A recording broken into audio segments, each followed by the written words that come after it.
Hello, good morning, everybody. We're ready to start. And so, welcome to Taunton Racecourse. And it's lovely to see so many of you here this morning. And welcome to everyone who's watching us online. To introduce myself, I'm Rebecca Oatley, tax partner at AC Mole. And I'd just like to start by covering a little bit of housekeeping. So as far as I know, there's no planned fire drills this morning. So if the fire alarm goes off, then we do please need to leave via the stairs of which you came up and congregate outside in the car park. I'd also just like to take this opportunity to thank the racecourse for hosting us today and providing us with a delicious breakfast. So here we are, the first Labour budget in 14 years, and actually the first budget by a female Chancellor in our history. So I think there's been a lot of speculation about what was going to be in this budget today, and I think a lot of people were very concerned, very wary. So before we get into the detail, I just wanted to try and lighten the mood a little bit and explain what happens when me and Amanda watch the budget with the tax team. So what we tend to do is before we go in and sit down, we have a sweepstake on how long we think the Chancellor is going to speak for. So to put into perspective how long that normally is for a budget, it can be anywhere from 45 minutes to an hour. So my guess was 1 hour and 5 minutes, because I thought, she's going to have quite a lot to say here today, and there's going to be a little bit of heckling, a bit of jeering. So did anyone watch the budget? Did anyone know how long she spoke for? Apart from Amanda. Yeah. So for those at home, the guess was 1 hour 15. It was actually 1 hour and 17 minutes, which we thought was a little bit longer than normal. But actually, one of the team did actually guess 1 hour and 16. So they were pretty close.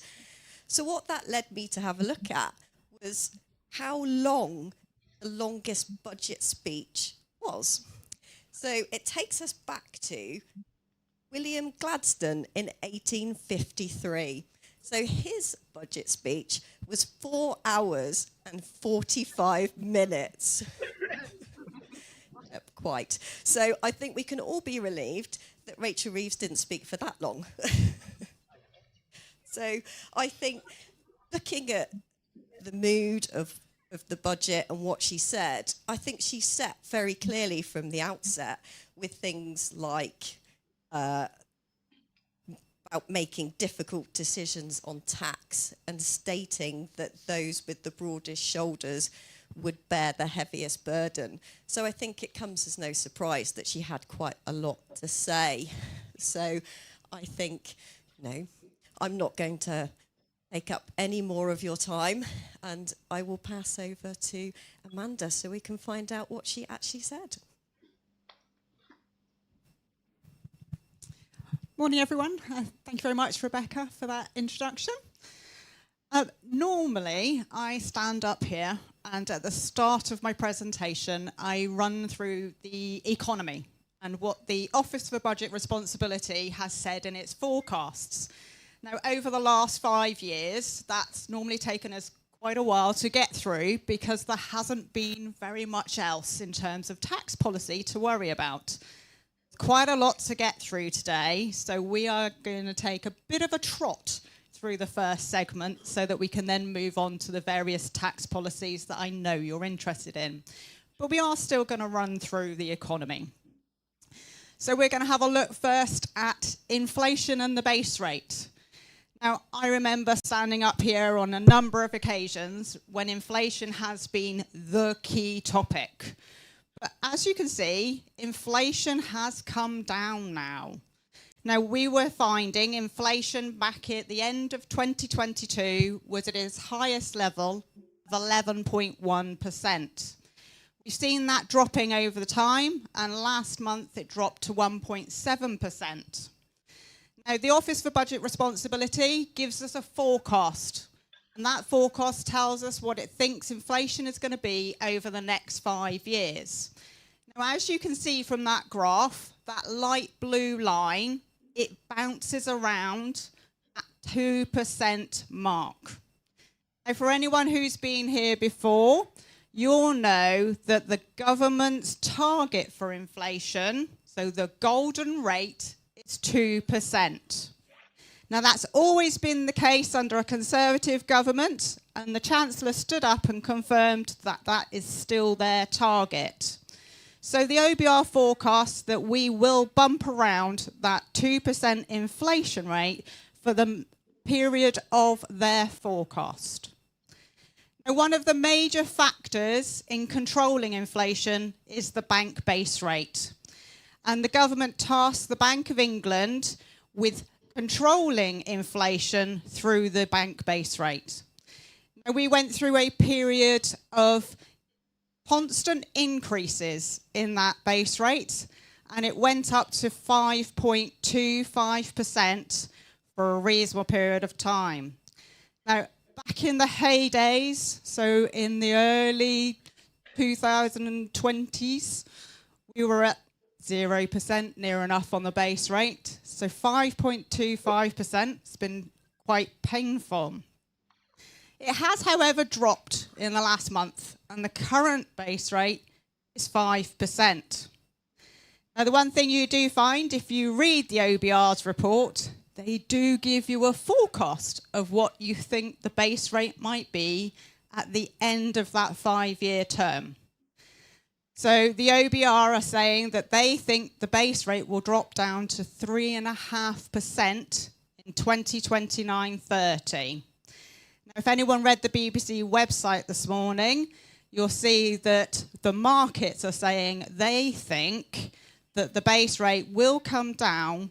It will be slow. Now, I think they're probably right with that. I think the Bank of England are be quite cautious in terms of dropping that base rate. Now, growth. Now, if anyone did watch the budget, and I think a few hands went up to say they did, then you'll have noticed Rachel Reeves did talk about growth.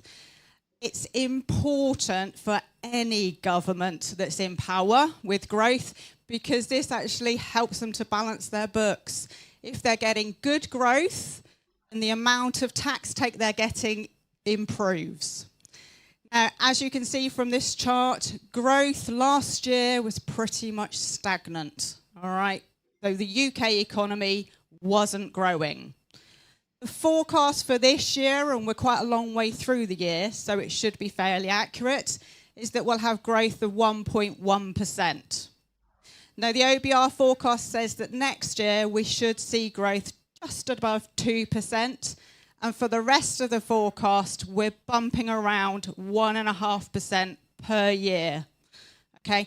The one thing I will say about the OBR report, if anyone heard the budget, you will have noticed that Rachel Reeves said that the previous OBR reports weren't worth the paper they were written on. Now, that wasn't her exact words, but that's what she was saying. I'm hoping that she doesn't stand up again in the future and say the exact same thing about this one, but if it's been said once, it could be said again. So we always like this bit, debt and the deficit. So difference between the two, the deficit is the amount that we need to borrow per year to cover our expenditure. The debt is the total amount that we owe. So with the OBR forecast, if you read through the details, which I've been doing over the last couple of days, and I can tell you it's 200 pages. No, I haven't read it all. Last year, we borrowed 122 billion in order to cover our expenditure. This year, we're forecast to increase that borrowing to 127 billion. Now, if you read through a lot of the budget information, you'll see that actually we need to borrow more this year because there's extra spending within the policy announcements that Rachel Reeves made. You'll also see that for the rest of that forecast, that deficit is dropping per the OBR. And in 2029-30, they are forecasting that we'll still have a deficit of 71 billion. Now, when I read that, I thought, that doesn't agree with anything that Rachel Reeves said in her presentation. Because as we were going through, she did say these things quite quickly, but she said that in 2027-28, we'd have a surplus. So how does that tie together? How can she announce a surplus where the OBR report says that we're going to have a deficit? And it comes down to what she's actually identifying. So you'll see I've put a note on the bottom of that slide. So the government have various fiscal rules. And their fiscal rule on stability is to not borrow to cover day-to-day spending. Now, I should have put day-to-day spending in bold, because that's what she was talking about. So where we've got a surplus in 27-28, that's simply that we will not be borrowing to cover our day-to-day spending, but it excludes capital spending. And that's why we've got a difference between the OBR forecast and the Chancellor's announcements. Now, the one thing I haven't put on there, because I love asking this question, what is our total debt? Rebecca can't answer this question. Anyone else know? A trillion? Any other bets? Anything more to spice? 2.4, not bad. 2.7. 2.7. Quite a high burden. And if we're continuing to borrow, then obviously that debt increases. Now, if you want a plus point, because we always like a plus point on this, the one thing you will find that as our borrowing as a percentage of our gross domestic product should decrease over the period of the forecast. That's the only positive I can give you on that one. So, a lot of things she went through is what hasn't she changed? Now, in their manifesto, Labour have always said they weren't going to take any changes to tax for working people. So what we didn't see change, income tax. We've still got the same personal allowance and thresholds. Now, Rebecca mentioned what we do prior to a budget. And the one thing we did this year when we all sat down in our conference room, I threw out a few suggestions of what I thought she might say. I got pretty much all of them wrong. The one thing I got wrong, I said she's going to extend the freeze on personal allowances and rate thresholds. I was wrong. She specifically said she's not going to because that would affect the working people. So those rates and thresholds, they're frozen until 2028. So that was my first suggestion that was, well, bombed basically, because I got it completely wrong. Now, tax rates, I didn't think she was going to change the tax rates, and she didn't. So for non-dividend income, we've got 20%, 40%, and 45%. And dividend income, we've got 8.75, 33.75, and then we've got our higher rate, 39.35. What else did she change? VAT, rates 20%, registration threshold 90,000. How many people have got children in private schools? Did we like that announcement that we're going to have VAT on school fees from January? No, we didn't. Now, I have seen in the news that actually private schools are going to do a legal challenge against that. So I'm sure some of us with children in private education will be interested to see how that pans out. Employees' national insurance hasn't changed. We've got a main rate of 8% and an upper rate of 2%. The self-employed national insurance didn't change.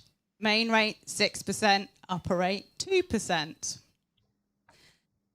Did anyone hear anything in the budget about corporation tax? No. It was completely absent. No change. All right, so our main rate, 25%. We've got a small profit rate, 19%, and a marginal rate, which I did get wrong, and it's still wrong. It should say 26.5%. Sorry about that. I got a bit snap happy with the rate there. And capital allowances. Did anyone hear anything about capital allowances? No, it was completely absent. So the rules are the same. Annual investment allowance is $1 million. We've still got full expensing, so we get 100% relief on our purchases of new plant and machinery, 50% relief on anything in what we call our special rate full, that's integral features. And our writing down allowances are still at 18%, 6%, and we've got structures and buildings allowance at 3%. So, did she change? How is she going to raise 22 billion black hole that apparently we've had, and they announced very soon after they came into power? How was she going to raise enough for the additional spending that she announced? Now, this is only starting to show through at the moment on her additional spending, and if you read the BBC website this morning, there is about 70 billion of additional spending. Part of that's coming from additional borrowing, but where else was she going to raise it? Correct. I just heard someone say employers' national insurance. So from the 6th of April 2025, we've got a rate of 15%, 1.2% increase. Now, did I get this prediction right? No, I didn't. No, I did say employers' national insurance is going to go up, but I said it's going to go up by 2%. So fortunately, only went up by 1.2% instead. As you can see, we've got a change in the threshold rate at which employers' national insurance is paid. The threshold rate at the moment is just over £9,000, and that's dropping to £5,000, and that threshold will be frozen until 2028. Now, one thing I was talking to someone about earlier, I can't see where they were, is there is a restriction on who's entitled to something called the employment allowance, which means that if you have more than an employer's national insurance totaling 100,000, you wouldn't be entitled to the employment allowance. That is being withdrawn, so that everyone now would be entitled to an employment allowance of £10,500, which is up from the current £5,000. Now, I said every employer, but it's not quite every employer. Now, I don't know if we've got any owner directors in here, where there is just one director. Because if we have, then that company is not entitled to the employment allowance. Now, that will mean you're probably at the moment paying a salary of around £9,000, £10,000. Now, that might be because, one, it's in your personal allowance. Two, it will be below the current level where you pay employees' national insurance and employers' national insurance.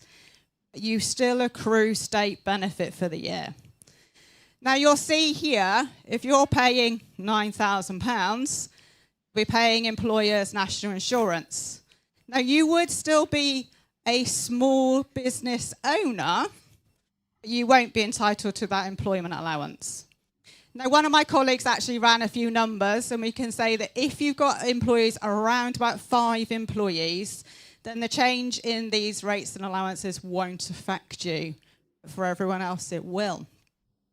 Now, you may think that employers' national insurance was one of the less interesting comments, because I'm sure there's quite a lot of people in here interested in the changes in inheritance tax. But I want to put some concept on this. This change is the biggest revenue raiser out of every policy change that was announced by a country mile. This raises £23 billion per year. The next largest will be, in terms of tax policy, capital gains tax, which Tom's going to run through. I can tell you that in the first year of the change for capital gains tax, actually this is 16 times more. This is a big one. How much does it rain? Now, normally, I don't cover inheritance tax. Tom covers it. But because there is so much here in terms of inheritance and capital gains tax, we decided we would split it up a little bit. So I'm going to run through inheritance tax on pensions. Now, during the speech, we all noticed and perked our ears up where she mentioned that inherited pensions would fall within inheritance tax. Now, our immediate reaction and hopeful reaction was that on the first death, and it wouldn't be subject to inheritance tax. It would only be where someone has actually inherited it. You were wrong. So where you have an unused pension pot, it will, in the future, fall into inheritance tax. So at the moment, we've got up there, current position, your unused pension pot and death benefits are not subject to inheritance tax. From 6th of April 2027, your unused pension pot and death benefits will be subject to inheritance tax. Now, for anyone who's got a SIP or they've got their pension pots and have used it for inheritance tax planning purposes, anyone in this room actually got that or advised on it? It was a really good idea, However, the government said that's not what it's for and it should not be used for IHT planning purposes, hence the change. Now, it's going to be slightly different in terms of administration when it comes in. Normally, where something is within IHT, you'll find that the personal representatives who administer the estate would deal with calculating the liability, reporting it and paying it. It's going to be slightly different in that the scheme administrators are going to be responsible for those areas. Now, it's going to be quite complicated where people have got more than one pot and there's going to be a lot of administration involved because there's going to be a lot of sharing of information in order to calculate the liability, arrange the reporting and the payment. Now, some of you may be thinking also, what happens about the payment? Normally, where you make a withdrawal from your pension pot, it would be subject to income tax. Are you going to get hammered? Are you going to have to pay inheritance tax and then income tax on that payment? No. The payment's going to be outside of the income tax regime, but the scheme administrator will make the payment out of the pension pot direct to HMRC. Now, the reason we've got a later delay on when this starts is because actually HMRC have opened a consultation on how the administration is going to work because it's going to be quite complicated. The consultation ends in January. I don't know, but there may be a few financial advisors in here who actually want to get involved with the consultation, and you can find it online. Now, because I thought this might be an area you'd be interested in, I thought it would be worth running through a worked example just to show you how it's actually going to work in practice. So we're going to look at one. So we've got Mr. X. If he dies leaving an estate of £1 million and has an unused pension pot of 700,000 and he leaves everything to his wife. Mrs. X dies 5 years later, leaving an estate of 2 million and unused pension pots of 700,000. Mrs. X's estate includes a main home which she's leaving to her children. So what have we got currently? All right.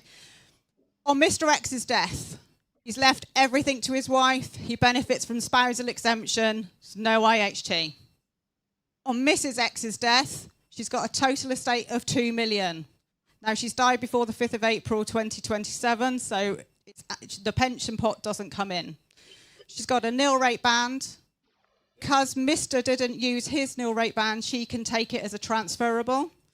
Because she's leaving her main home to a linear descendant, so her children, she's got a residence nil rate band. Because her husband didn't use his residence nil rate band, she's got a transferable nil rate band.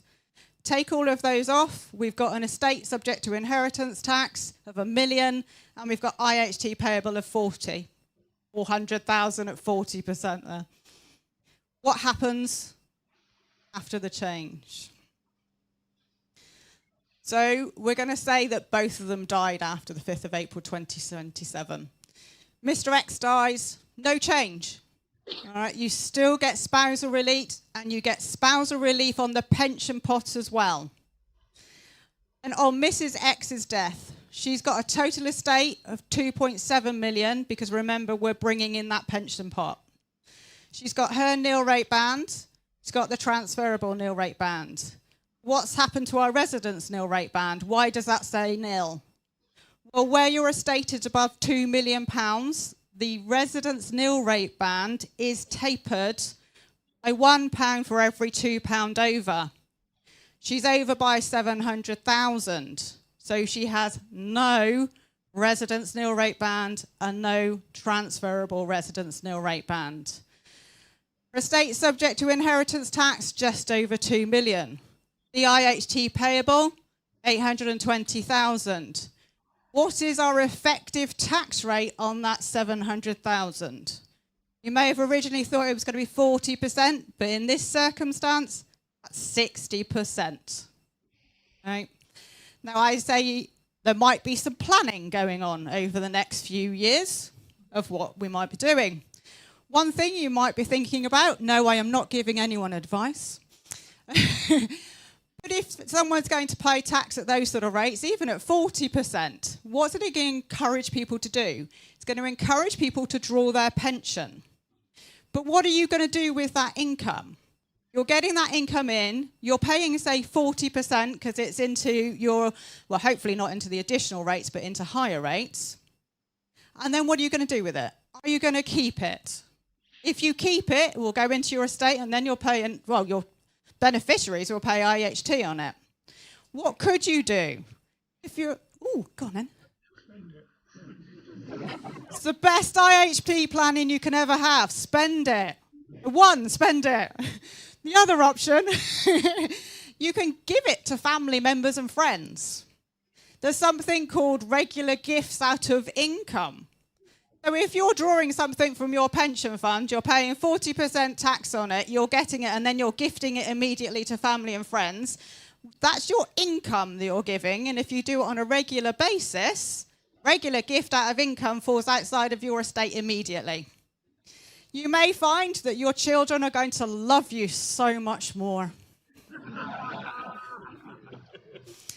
Now, I do just want to run through. I know I've been going for a little while, but there are lots of other points that I picked up while I was reading. And to be honest with you, I could stand up here all day giving you lots of tiny little points that are in some of the announcements, which Rachel Reeves didn't say during her speech. But I thought some of these were worthy of note. Now, this one, a bit more fun, really. They are looking to move towards a fiscal event per year.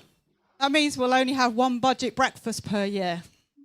Now, we've had quite a few over the years, and I don't want to mention Liz Truss, because we had a few in a very short space of time, but it may be that we'll only have one. Now, from my perspective as a tax advisor, I think that would be a good thing, because over the last years, we've seen a lot of change. That creates instability. There's been a lot of instability running up to this budget because everyone has been so panicked, whereas actually having one fiscal event a year where they're only going to change tax policy once per year would help stabilise things so that we know where we stand. So I think that would be a good idea, rather than thinking that we're going to have a budget now and then in March we'd either have a spring statement or even another budget. Now, we had got used to a cycle of March, October, beginning of November. Now, I think what this will mean is that when it comes to that, they're either going to have a spring statement or an autumn statement, depending when the next budget falls. And in that, all they will do is run through the state of the economy, and we won't see any tax policy change. Now, as I say, from our perspective, I think that's probably a good idea so that we actually do get a little bit of stability within the economy. One of the other things that some of you may be interested in, there is an abolition of the non-domicile status. Now, when Rachel Reeves stood up and she announced this, she announced it as if it was something new that they'd brought in. Now, for anyone that might remember back to March, this was already announced by the Conservative government that they were going to abolish the non-domicile status. Now, I will say the information is that Labour have changed it slightly, but it's very similar to what they were going to do. They are going to scrap the remittance basis and they will bring in a residence reform on it. It's quite a technical area, but if there's anyone that this does relate to, I will say my colleague Rebecca does know an awful lot about it than I do. Now, for anyone who's an employer or owns themselves double cab pickups, I thought you might be interested in this one. It was deep in the notes. Now, you may know double cab pickups, it's always been difficult to classify whether they're a car or a van, and the tax implications are quite significantly different between whether it's a car or a van. They've stated that as of next year, where you buy a new double cab pickup, new to you that is going to be classified as a car, no matter what its payload. Now, that will have implications in relation to what capital allowances you can claim and what your benefit in kind will be for staff members. So for any employers out there, that's one to keep an eye on, that is going to change. For the double cab pickups, they will be classified as a car. This last one, I'm not sure if anyone will have picked up on, but as I was reading through, I thought this was one of the most interesting points in terms of tax raisers. I mentioned early on that national insurance is the biggest raiser in all of this. This here, so collecting tax that is due and debt recovery, is actually the second biggest tax raiser in all of the policy announcements. Now, I'm sure a lot of you are thinking, IHT, capital gains tax, is the big ones that you're interested in. I can tell you that their idea of collecting tax that is due and debt recovery will be raising over £4.5 billion, which is nearly double what capital gains tax will be raising. So what exactly is collecting tax that is due? So collecting tax that is due, for me, you can break that down to, there will be more targeted investigations. They've mentioned in there they're going to be spending money on HMRC. They are going to be employing 5,000 new staff members. They are looking to utilise technology. They're going to be digitalising a lot of systems. They are going to be making use of information available to them. Now, I can say over the last few years, HMRC have got better at putting information together. We are seeing people coming to us where they have sold properties that either they haven't declared rental income on or they didn't declare the disposal. HMRC are getting information from Land Registry which indicates where someone has got more than one property. They are starting to pick this information up. Very recently, myself and one of my colleagues, Helen, we've had quite a lot to do with people who have had puppies. So HMRC have sent out what they call one-for-all notices to lots and lots of people who have been breeding kittens and puppies. The information came from the Kennel Club in relation to the puppies. So HMRC said to the Kennel Club, we want a list of everyone on your database. And they went through and sent letters out to these people and said, you may not have declared your income. Anyone in here has bred puppies over the last few years? You see Helen. But that's what they're going to be doing. They're going to be gathering information so that people pay the right amount of tax, is the way they're putting it. This, on its own, just on this one bit, you're looking at over £2 billion being raised each year. That's a targeted investigation system. In terms of debt recovery, again, I thought this was quite interesting. You're looking at over £2 billion being raised through debt recovery. They are going to be putting in place new debt recovery systems so that any tax that is due is collected much faster. One of the ways they're actually going to do that is they're increasing the interest rate they will charge on late payment. Now, I can remember a time where I may have advised clients that HMRC was actually quite a good form of finance because it was cheap. It's not anymore. Whereas before you might have thought, it doesn't matter, I'll leave it for 30 days, won't bother paying them. It's very expensive already. And when they increase their rates of interest, and it's going to go up to 4% over base, it becomes very expensive. So those two areas, you'll be surprised to know, are actually key tax raisers. Work both ways if we overpay. Question is, does it work both ways? No. No, I will say, actually, in some ways, the amount of repayment interest you get, it is better sometimes than what you might get from your bank. All right. I did have someone a little while ago, we were talking about, they had got money with HMRC, and they were like, should I leave it there? And I goes, well, you're getting a reasonable interest rate. Again, that is not advice. Now, I have gone on quite a lot, and I am now going to pass you over to, I know a lot of you are very, very interested in this next section, so I will pass you over to Tom.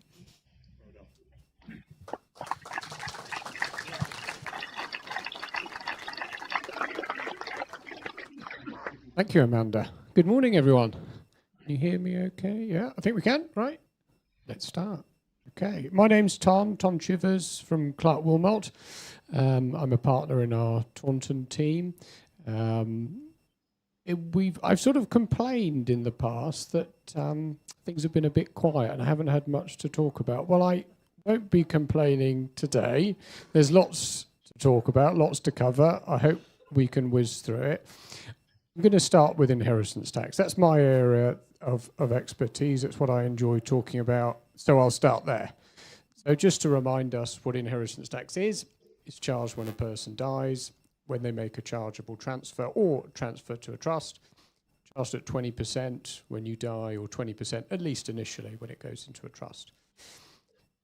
There is something called a nil rate band. Each person has it. Everyone has one, at least £325,000. If you're a married couple, survivor can combine those allowances when the survivor dies.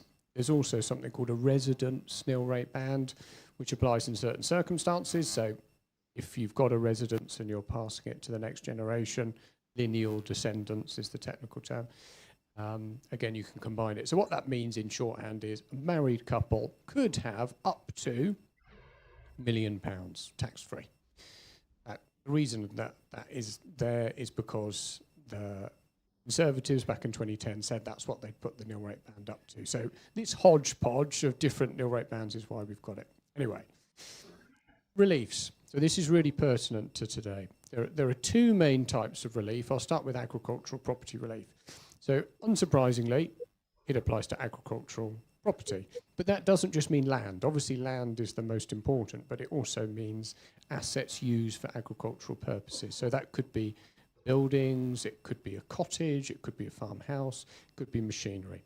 As long as it's used for the production of food or grazing animals, it counts as agricultural property. Eligible in two ways. Either you're farming it yourself, so farming it in hand, you need to have owned it for 2 years, or someone else is farming it, and in which case you need to have owned it 7 years when you die. Doesn't include development value, so it's just the agricultural value of that land. So it's assuming or ignoring rather any development value on top of the agricultural value. There are two rates. One is 100%, so in other words, applies to 100% of the agricultural value, and crucially, 50%. Remember that for later. There is also existing, as of today, a 50% rate. It's really rare these days. It's just for the old style Agricultural Holdings Act tenancies, but it does exist. Remember it for later. Then business property relief. So that is also relevant for farmers because it applies to business assets that are used in relation to a business or used by a business. That includes farming. Crucially for farmers, it includes the full market value of the land. So most commonly for farmers, the agricultural property relief will cover the agricultural value, and then business property relief will cover that development value on top. But it also includes all sorts of businesses. So any business you can imagine, if there are business assets, business property relief covers it. Doesn't include investment assets. So if you're a landlord and you've got lots of properties, that counts as an investment. You're not covered. Again, crucially, there are two rates. 100%, if you own the asset and it's used by your business, you're not a sole trader, then you only get 50% relief. Again, that's crucial till later, so remember it. Now, what else does it cover? Well, it also covers the alternative investment market. That's important. Again, there will be a change later. So that's shares that are held, and as long as, again, you've owned them for 2 years, they're covered by the relief. So what's happened? Well, the first changes were to the nil rate band allowance. So we already knew from the last budget in the spring that the rates were going to be frozen until 2028. That's been extended by another 2 years to 2030. That means that the nil rate band allowance at £325,000 will have been fixed from the 6th of April 2009, when I was just a simple trainee solicitor trying to make my way in the world, to 2030. So that's 21 years it will have been fixed. So yes, the residence nil rate band, that came in 2017. So that was added to it. But if you're not passing to lineal descendants, if you don't have children or grandchildren, your nil rate band allowance will have been fixed for 21 years. Quite remarkable, really. Residence nil rate band has also been fixed. So that was due to go up in 2020, but the COVID budget, which probably the only one that I can think of in recent time that was as closely and keenly anticipated as this one we had on Wednesday, that will have been fixed for 10 years. So 2020 until 2030. So that means that that combined allowance of £1 million won't have moved at all for a very significant period of time. Now, how will that affect? That great play was made and has been made of the small number of the population that actually pay inheritance tax. I think the figure that gets banded around is about 5%. Well, according to the information we got on Wednesday night, that's when they released all the information about the budget, 1,400 people in 28-29 tax year are going to become taxable. Their estates will be taxable where they wouldn't be otherwise. And then that'll go up to nearly 3,000 for 29-30.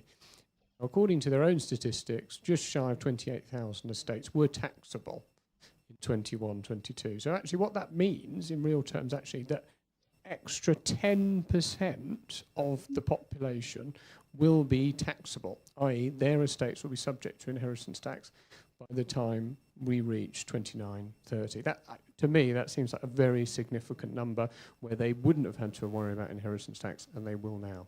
You know, times in the past I've talked about the fact that the fixing of the nil rate band is that fiscal drag and bringing people into the tax system when they wouldn't otherwise done.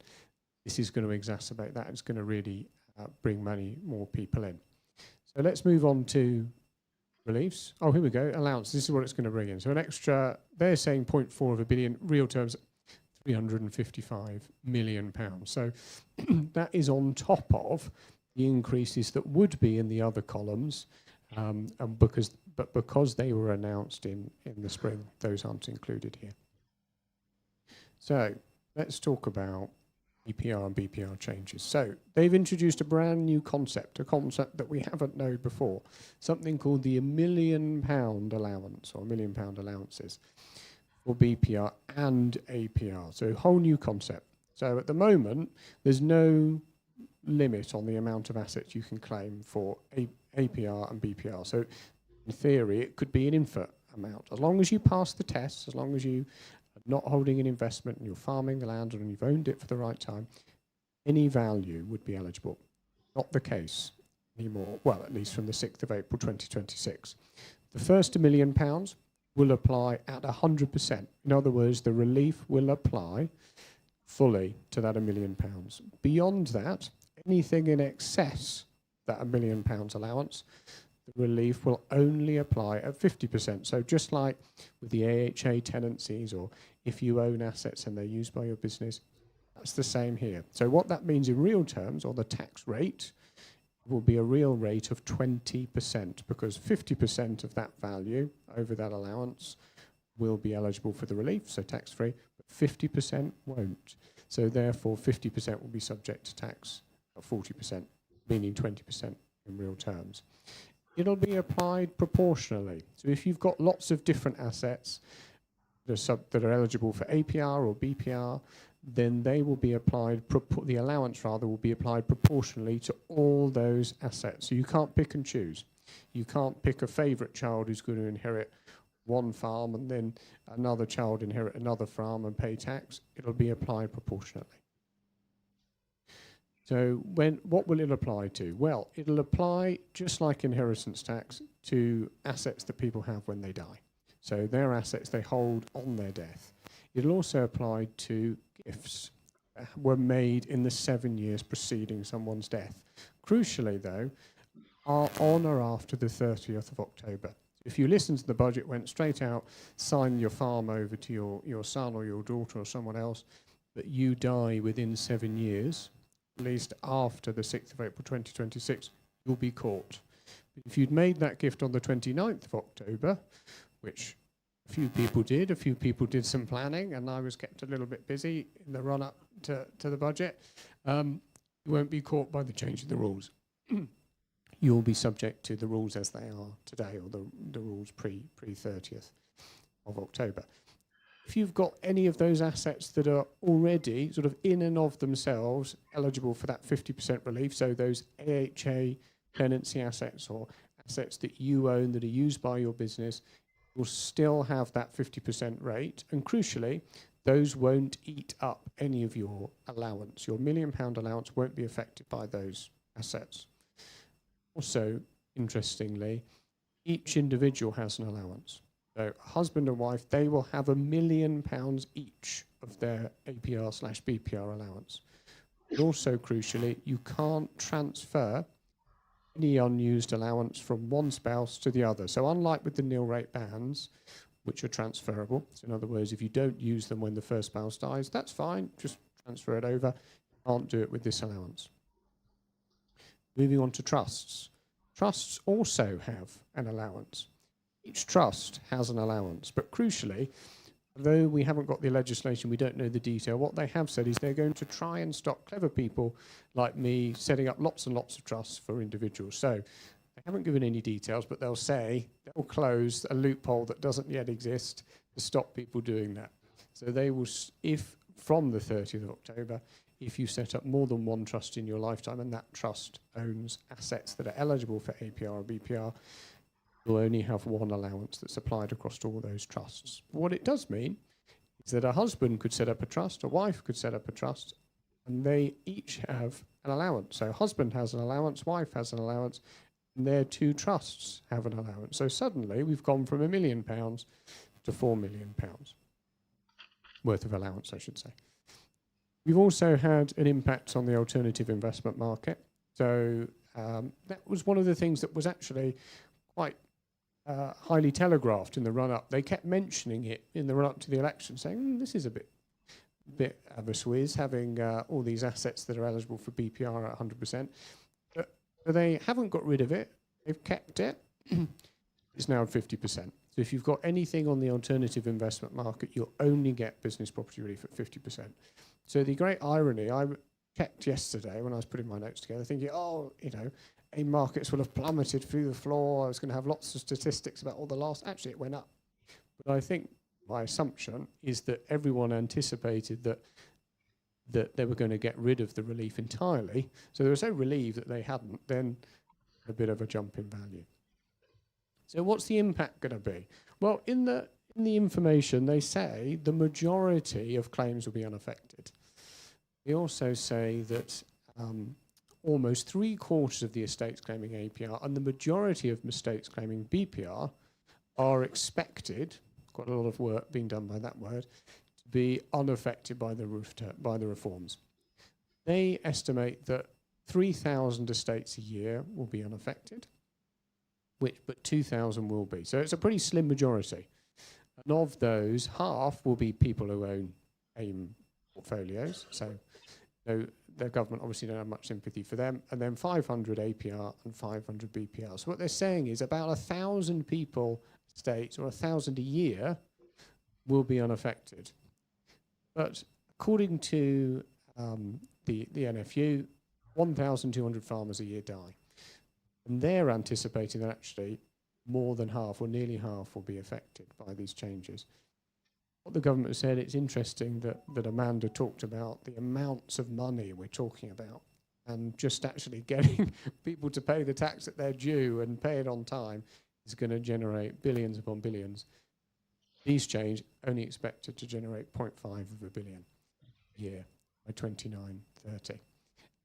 What does that mean for everyone? Let's dig a little bit deeper into the statistics. So I've put this up there. You won't be able to see it, but I'm going to pull one bit out, and that is this bit, the million to 2.5 million. I should say what this is. This is their statistics, the government statistics that they published on Wednesday, talking about the number of claims for APR and the value of people's estates and the proportion that they represent for the whole claims.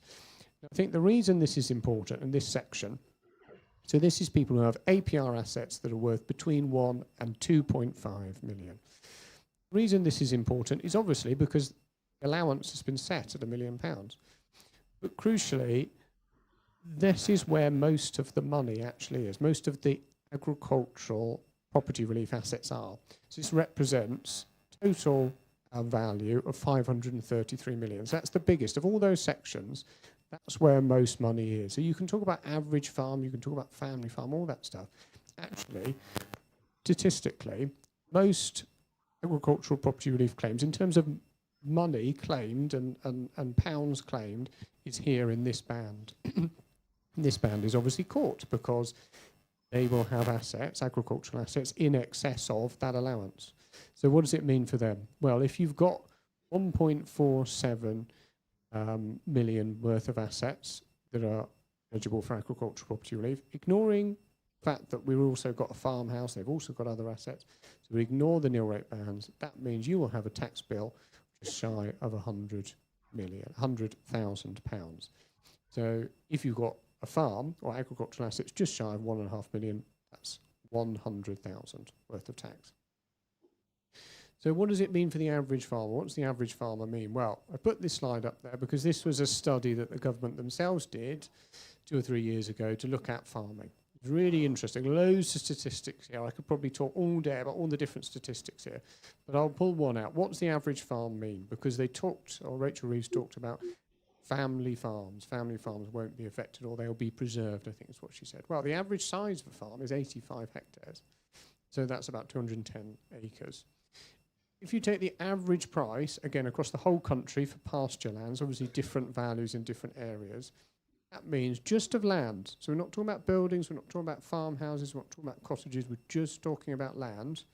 That means your land is worth just shy of 2.4 million.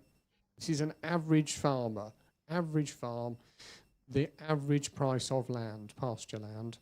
That means just on your land, so no other assets, no farmhouse, no cottages, nothing else, no nice barn that could be developed, you will have a tax bill of £274,000. So we obviously haven't included nil rate bands, but it's important to point out, Amanda mentioned it in her presentation just now in the context of pensions. Equally important here.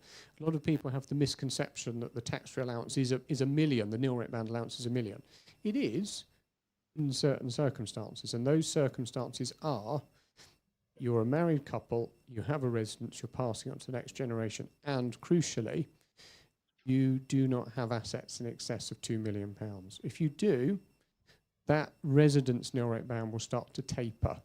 If you've got assets up to 2.7, it will have disappeared entirely. So in this average farm, all they would need to have is a relatively modest farmhouse of, say, £350,000.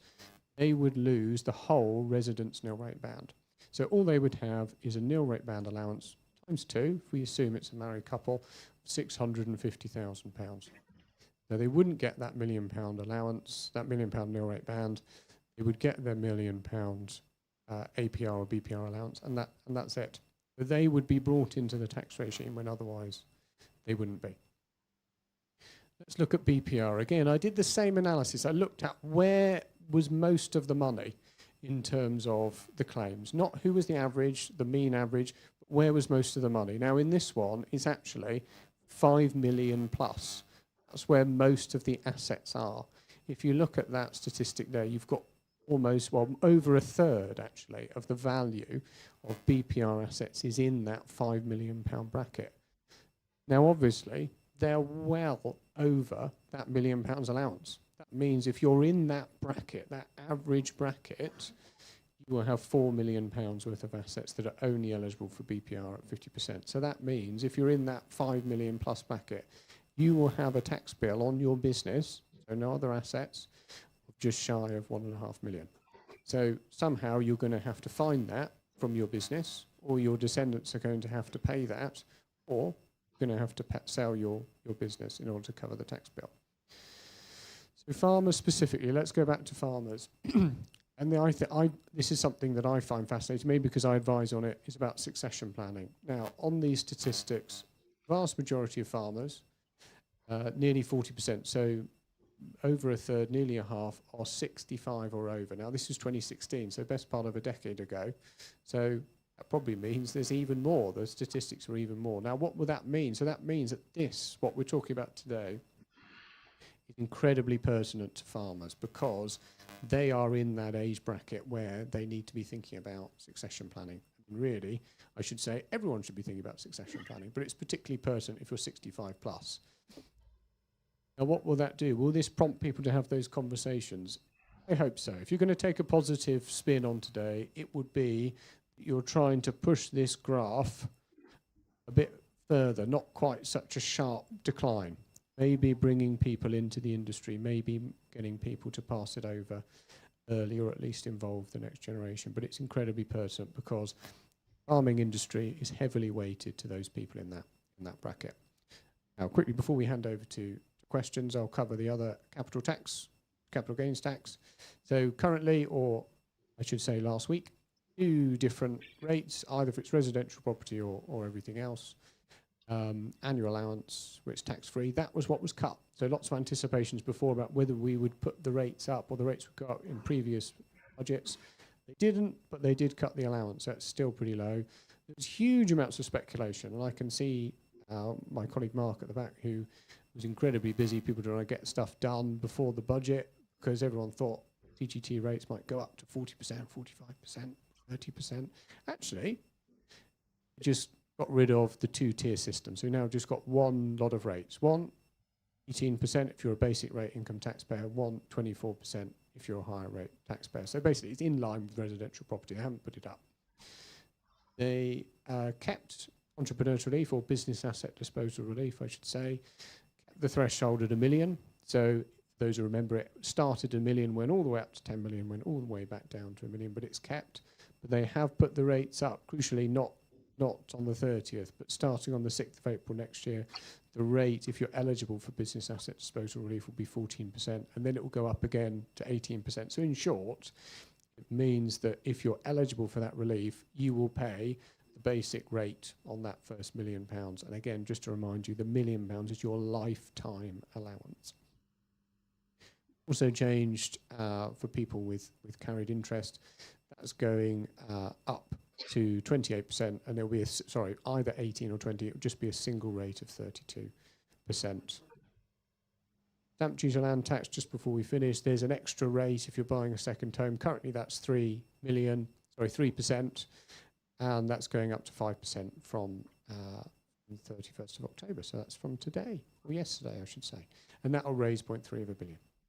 Okay, it's 10:05. I think I'll hand over back to Rebecca. We can cover any questions. Thank you, everyone.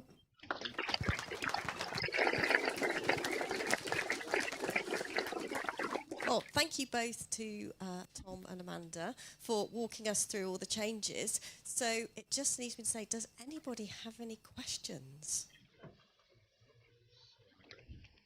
Yeah, I think we have someone at the back.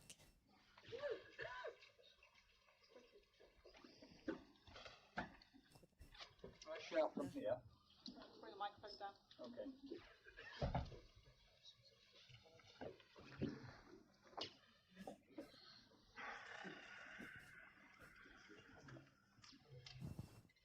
On? Yeah. Thanks for that. Very interesting. You had a sweepstake about what they were going to do 2 days ago.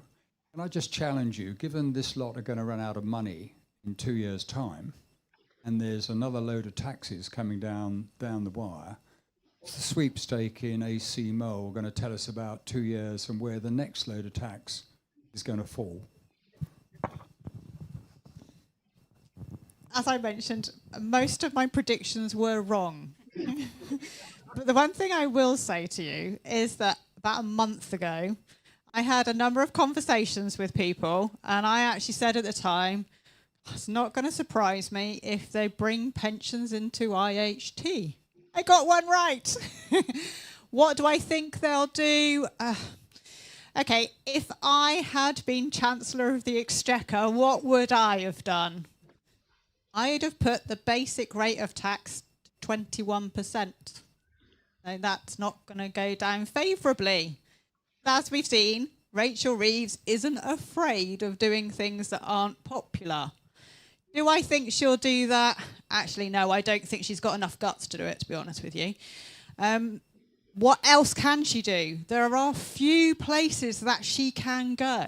You know, they have been very adamant that they don't want to affect working people. So where can they go with all of this? The obvious things that you'd be looking at are further changes to capital gains tax, but it doesn't raise enough money.